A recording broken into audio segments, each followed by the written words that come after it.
The Ultimate Failure of Seal Magnolias by Meghan. Everything was perfect. The stage was set looking like a gorgeous hodgepodge of miscellaneous props. Audience members were filling into the auditorium, one by one, each more excited to see our play than the last. Tech crew was standing at the ready, antsy with anticipation. And we, the actors, were ready to give the performance of our lives. Or so we thought, until we watched the play we had all worked so hard for crash and burn before our very eyes.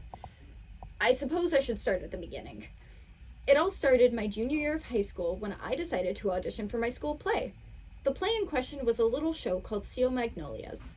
It was one I'd never heard of, but after all those long weeks and late nights, I found myself growing a fondness for it. At the time, I was auditioning for any role, really. As a show with only 6 characters in the cast, I would have been satisfied with anything I could get.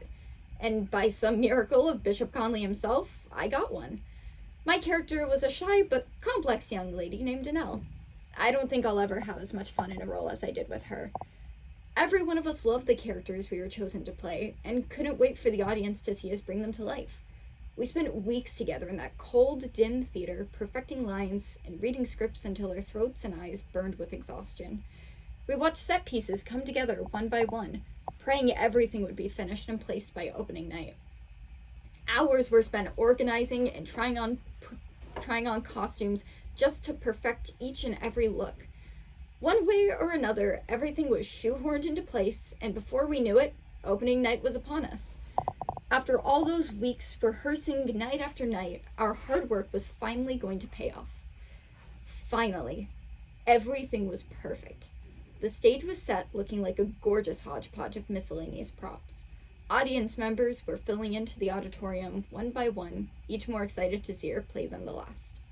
Tech crew was standing at the ready, antsy with anticipation. And us, the actors, were ready to give the performance of our lives. This is where our real story begins. Our play opens with Annelle hard at work with her boss in a hair salon, a scene we've practiced countless times. It was meant to be a quick conversation that nicely led to Annelle, aka me, yours truly, running off stage, grabbing a pitcher of water, and returning to center stage to set the play in motion. Only one problem. The moment I ran off stage, I forgot which prop I was supposed to grab. I thought it was a simple hiccup, an easy fix. Turns out it was just a warning of what was to come. I somehow found another moment to run off stage again and grab the damn pitcher as was to be expected in the first place. Then everything was back on track. How naive I was to think that would be the worst of the night. As the first act progressed, it was becoming increasingly obvious that for all of our practice and time we had put into this production, it wasn't enough. We missed lines, repeated others, confused tech with sound cues, you name it, we messed it up.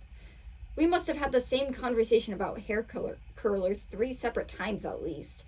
There were awkward pauses in time that felt like endless gaps, none of us knowing quite what to say next. During one quick change, I fell over some old set piece backstage. For a brief moment, I considered not getting up, doing myself a favor by staying in the shadows. But it would have only caused more problems for my co-stars.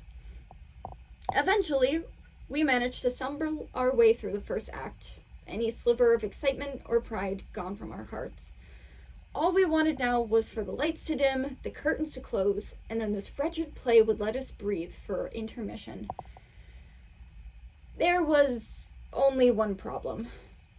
The lights never dimmed, and the curtains never closed. Remember how I said we confused tech? Well, here's a prime example. In our collective haze, no one said the exact line that would have cued tech to end our suffering. Like some cruel joke, we stood there waiting for an ending that would never come. We were humiliated and defeated, forced to just stand there like puppets on display. When it became all too obvious tech would not come to our rescue, one brave soul in the cast broke character to state that the act was over and there would be a brief intermission before she ran off stage sobbing. As we followed her to the dressing room, we could all feel it. The disappointment and anger that hung in the air made it hard to breathe. None of us could believe that had just happened, that we had let that happen. We had worked so hard for nothing but a pitiful attempt at best. It didn't feel real. At that moment, none of us felt like we had the strength to continue. All of us wanted to call it quits right then and there, and yet it was like we couldn't leave. For all the pain and suffering the first act caused, it was still our show. Deep down, none of us wanted our efforts to be in vain. We wanted to put on a show we could be proud of, and there was no way in hell any of us were leaving that theater without doing just that. There was no saving the first act. It had curled up and died in front of us, but we could still save the second.